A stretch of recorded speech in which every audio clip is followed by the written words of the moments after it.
نبی اکرم صلی اللہ علیہ وسلم نے ایک مرتبہ 3 دفعہ قسم کھائی، واللہ لا یؤمنو، واللہ لا یؤمنو، واللہ لا یؤمنو، خدا کی قسم وہ شخص مومن نہیں، خدا کی قسم وہ شخص مومن نہیں، خدا کی قسم وہ شخص مومن نہیں۔ واقعہ یہ ہے کہ ہم تصور نہیں کر سکتے کہ صحابہ کیسے لرز گئے ہوں گے، کانپ اٹھے ہوں گے، کون وہ بدبخت ہے، کون وہ شقی ہے جس کے بارے میں اللہ کے رسول 3 دفعہ قسم کھا کر فرما رہے ہیں کہ وہ صاحب ایمان نہیں۔ قیل من یا رسول اللہ، کسی نے ڈرتے ڈرتے پوچھا ہوگا اے اللہ کے رسول کس کے بارے میں ارشاد فرما رہے ہیں؟ اب جواب سنیے، الذی لا یامن جارہ بوائقہ، وہ شخص کے جس کی ایذا رسانی کی وجہ سے، جس کی بدخلقی کی وجہ سے اس کا پڑوسی امن میں نہیں ہے۔ یہ کوئی گناہ کبیرہ ہے؟ آپ کی فہرست میں تو گناہ ہی نہیں، کبیرہ کیا سوال، صغیرہ بھی نہیں۔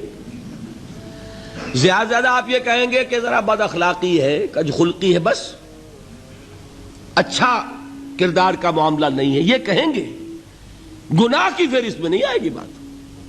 کبیرہ بہت بڑی شے ہے، لیکن اس پر اللہ کے رسول نے 3 دفعہ قسم کھائی، ایمان نہیں ہے، ہرگز نہیں ہے، خدا کی قسم نہیں۔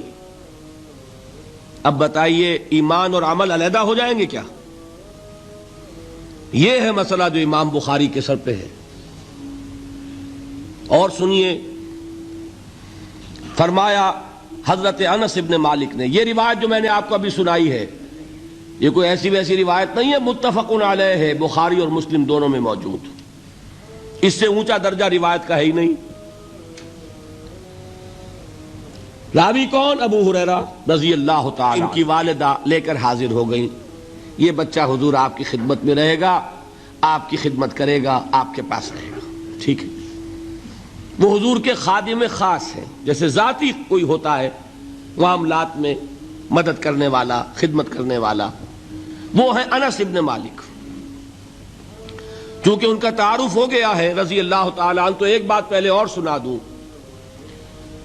جو بچہ اپنے اس بچپن سے لے کر 9 برس کی عمر تھی جب آئے حضور کے پاس، انتقال کے وقت عمر کتنی ہوگی؟ 19 برس، 10 برس حضور کی خدمت میں رہے۔ پہلے تو حضور کے اخلاق کی جو گواہی وہ دے رہا ہے وہ اس کی زبان سے سنیے کہ میں 10 برس حضور کی خدمت میں رہا، کسی بات پر ڈانٹنا تو کجا، حضور نے کبھی مجھ سے یہ بھی نہیں فرمایا کہ اے انس تم نے وہ کام کیوں نہیں کیا۔ یہ ہے ایک آقا کی حیثیت سے محمد الرسول اللہ صلی اللہ علیہ وسلم کا اخلاق۔ اگر نہیں کیا خود کر لیا، کوئی ڈانٹ ڈپٹ نہیں۔ حالانکہ بچے ہیں، بچوں کو ویسے بھی ڈانٹ ڈپٹ دیا جاتا ہے، لیکن نہیں۔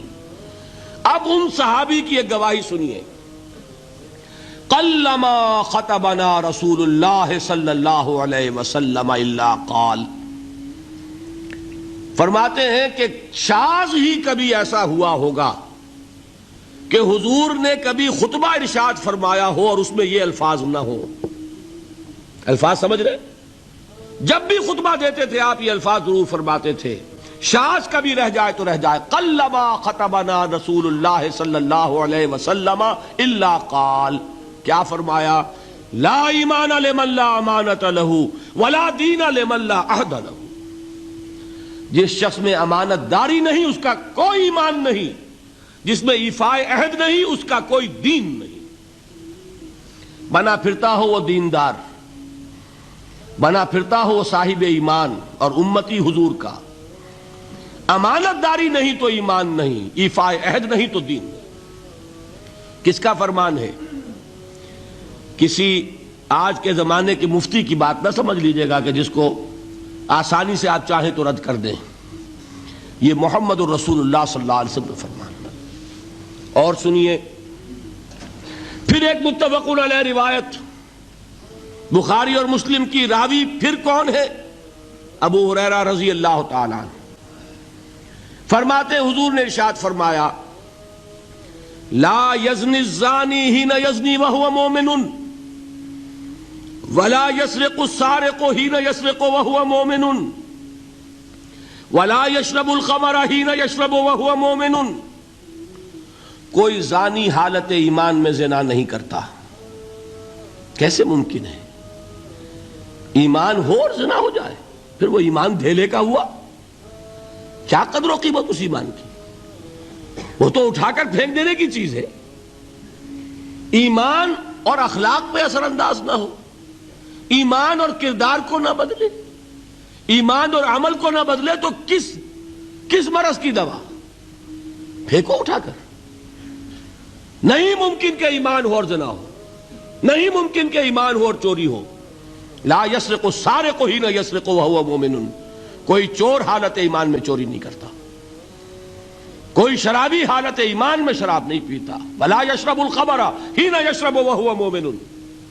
کوئی شراب پینے والا وہ مومن نہیں ہوتا جب وہ شراب پی رہا ہوتا ہے، اس وقت اس کے دل سے ایمان نکل جاتا ہے. اب دیکھیے یہاں کیا میں نے کل بتایا تھا نا، مغالطے کیا ہو گئے؟ مغالطے یہ ہو گئے کہ اس کو سمجھ لیا قانونی بات. یہ قانونی بات نہیں ہے، وہ قانونی ایمان کی بات نہیں ہو رہی، یہ حقیقی ایمان کی بات ہو رہی. قانونی ایمان کی بات ہو تو یہ کافر ہو گیا. پھر کافر نہیں ہے. قانونی ایمان کا دار و مدار قول پر ہے. یہ وہ حقیقی ایمان ہے، قلبی یقین والا ایمان. اس کے بارے میں فرمایا جا رہا ہے وہ دل سے نکل جاتا ہے تو گناہ ہو سکتا ہے. ایک اور حدیث میں حضور نے اس کو اور واضح کر دیا، جب کوئی شخص گناہ کرتا ہے تو ایمان اس کے دل سے نکل کر اور اس کے سر پر منڈلاتا ہے جیسے پرندہ ہو. اگر توبہ کرتا ہے تو واپس لوٹ آتا ہے، توبہ نہیں کرتا تو رخصت ہو جاتا ہے. بتائیے کوئی اشتباہ رہ گیا؟ لیکن خدا کے لیے دو انتہاؤں سے اپنے آپ کو بچائیے. ایک انتہا یہ کہ اس حدیث کی بنا پر آپ کافر قرار دے دیں. یہ غلطی کس سے ہوئی؟ کل بتایا تھا بھائی، کس سے؟ خوارج سے. خوارج سے یہی غلطی ہوئی. وہ فارسی کا ایک مصرع ہے کہ مردی و نامردی قدم فاصلہ دارد. یہ باریک جیسے بال کا سا فرق ہوتا ہے لیکن زمین و آسمان کے نتیجے نکل آتے ہیں. انہوں نے ایسی حدیثوں کی بنا پر یہ فیصلہ کر دیا پھر اگر ایمان نہیں ہے تو کافر ہے. کتنا یہ آسانی سے نتیجہ نکل آیا. ایمان نہیں ہے تو کافر ہے. لا ایمان لمن لا امانت لہو. کوئی شخص امانت میں خیانت کرتا ہے تو اس میں ایمان نہیں ہے، ایمان نہیں ہے تو کافر ہے. کافر ہے تو مرتد ہے، مرتد ہے تو واجب القتل ہے. کہاں سے کہاں بات پہنچ گئی؟ بہت بڑی غلطی، بہت بڑی گمراہی. دوسری طرف ایک ہمارے ہاں اور انداز ہے کہ وہ جنت و دوزخ کے فیصلے اور قیامت کے اور آخرت کے فیصلے بھی قانونی اسلام کی بنیاد پر کرتے ہیں. انہیں یہ سمجھ لینا چاہیے یہ قانونی اسلام دنیا میں مفید ہے، آخرت میں وہ یقین والا ایمان ہوگا تو مفید ہوگا. یہ چیز ذہن سے نکل گئی. اور برا نہ مانیے، یہ اہل سنت کے اکثر عوام کے ذہنوں سے یہ بات نکل گئی. وہ یہ سمجھتے ہیں ہمارے پاس سرٹیفکیٹ ہے، ہم مسلمان ہیں، مسلمان ہیں تو صاحب ایمان ہے، صاحب ایمان ہے تو جنت ہم پر واجب اور دوزخ ہم پر حرام. یہ آپ کے دل میں لکھا ہوا ہے کہ نہیں؟ جب دل میں یہ لکھا ہوا ہوگا تو پھر کرو گناہ. کیوں نہ کرو؟ کیوں حرام خوری نہ کرو؟ کیوں رشوتیں نہ لو؟ کیوں بددیانتی نہ کرو؟ جبکہ دوزخ تو آپ پر حرام ہے ہی ہے، آپ کو کوئی چیز نقصان پہنچا ہی نہیں سکتی. یہ مرجیہ کا عقیدہ تھا اصل میں. یہ دوسری انتہا تھی جو آج اہل سنت کے اکثر لوگوں کے دلوں میں بات بیٹھ گئی، عوام کے اندر، جہلا کے اندر. ان دونوں چیزوں سے بچیے. تیسری ایک غلطی کی اہل تشیع نے. انہوں نے کیا غلطی کی؟ ایمان اور اسلام کے فیصلے دنیا میں کرنے لگ گئے. فلاں مومن تھے، باقی سب مسلم ہی تھے اور باقی سب منافق ہی تھے. یہ فیصلہ کرنے کا کسی کو اختیار نہیں. دنیا میں فیصلہ صرف یہ ہوگا کہ کافر تھا یا مسلمان، چھٹی۔ تیسری کیٹیگری آپ طے نہیں کر سکتے، اس لیے کہ قانونی اصطلاحات یہی دو ہیں۔ سمجھ لیجئے ان باتوں کو، مجھے کوئی دھواں دھار تقریر نہیں کرنی، بات سمجھانی ہے۔ دیکھیے، قانونی سطح پر انسانوں کی تقسیمیں ہوں گی صرف دو، یا مسلم یا غیر مسلم، یہ ہے قانونی تقسیم۔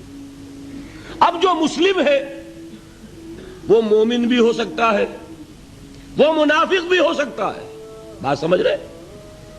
لیکن منافق کوئی قانونی اینٹی نہیں ہے۔ دنیا میں ہم کسی کو منافق نہیں کہہ سکتے، ہاں حضور کہہ سکتے تھے، حضور کو اللہ نے علم دیا تھا، لیکن حضور نے بھی ایسی پہرے داری کی ہے کہ کسی ایک شخص کے بارے میں بھی نہیں فرمایا کہ یہ منافق ہے۔ یہاں تک کہ جس کے بارے میں علم نشرہ ہو چکا تھا، عبداللہ ابن ابی، اس کی بھی نماز جنازہ پڑھا دی کہ نہیں پڑھا دی؟ نماز جنازہ کافر کی پڑھی جاتی ہے یا مسلمان کی؟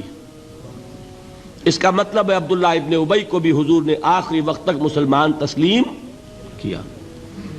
منافق جو بھی ہے وہ اپنے اندر ہے، اللہ کے ہاں جا کر کھلے گا۔ فار آل لیگل پرپزز اے منافق از اے مسلم، بات سمجھ میں آئی؟ اس لیے کہ لیگل اینٹیٹیز دو ہی ہیں، کافر اور مسلم۔ تیسری اینٹیٹی کوئی لیگل نہیں ہے، تیسری کوئی حیثیت قانونی نہیں ہے۔ اب ایک جو مسلم ہے وہ مومن بھی ہو سکتا ہے، منافق بھی ہو سکتا ہے، اس کا فیصلہ کہاں ہوگا؟ اللہ کے ہاں۔